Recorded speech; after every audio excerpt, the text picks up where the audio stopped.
పొద్దున్నే breakfast fruits cut చేసి పెడుతుంది. ఫ్రూట్స్ పళ్ళి ఉండేది తెస్తాయి.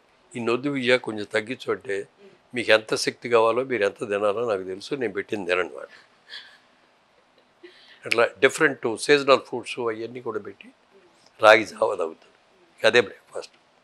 లంచ్లోకి వచ్చేటప్పటికి ఒక ఆకుకూర అనేది కంపల్సరీగా ఉంటుంది, ఒక కాయగూర, లేకపోతే అప్పుడప్పుడు నాన్ వెజిటేరియన్. అది వారానికి ఒక రోజు 2 రోజులు తింటాం నాన్ వెజిటేరియన్, అదర్వైజ్ 2 రోజులు శాకాహారం. విజయలక్ష్మి గారు, మురళీమోహన్ గారి చాలా ఫేవరెట్ ఫుడ్ ఇది నాకు వండి పెట్టు, ఇది నాకు చాలా ఇష్టం అని అడిగి చేయించుకునేది ఏదైనా ఉంటుందా?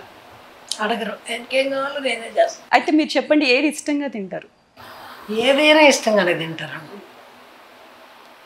అదేం లేదు, ఏదైనా ఇష్టంగానే తింటారు. నాకు అలవాటు ఏంటంటే ఎవరు అన్నం పెట్టినా కూడా అది తినేటప్పుడు ఇదిగో కూర బాగా నచ్చింది అనుకో, మావిడికి ఇవాళ చాలా బాగుందంటే వంట ఆవిడ ఉండింది, నేను వండలేదు కదా అంది ఒక రోజున. ఏమన్నా అది నీ డిపార్ట్మెంటే కదా, రోజు వాళ్ళు ఈ కూర ఉండు, ఇది ఉండు, ఇది ఇలా చేయని నువ్వే కదా ఇన్స్ట్రక్షన్ చేది, ఆ క్రెడిట్ నీకే వస్తుంది, నువ్వు అమ్మాయికి అవుట్ ఒకటి నువ్వు చెప్పుకో అనేవాడు. అలాగే మొన్న కూరగాయలు తేవటానికి మా డ్రైవర్ వెళ్తుంటే, కూరగాయలు కాకరకాయ తినలేదురా ఈ మధ్యన, కాకరకాయలు ఉంటే బట్టరా అన్న. తీసుకొచ్చాడు కానీ మర్నాడు పొద్దున్న లంచ్లో చూస్తే కాకరకాయ. అంటే అట్లా మనసులో ఏదైనా ఉంది అని తెలిస్తే ఇమ్మీడియట్గా ఇంప్లిమెంట్ చేసేస్తుంది. మళ్ళీ అడగాల్సిన అవసరం ఉండదు, జ్ఞాపకం చేయాల్సిన అవసరం ఉండదు.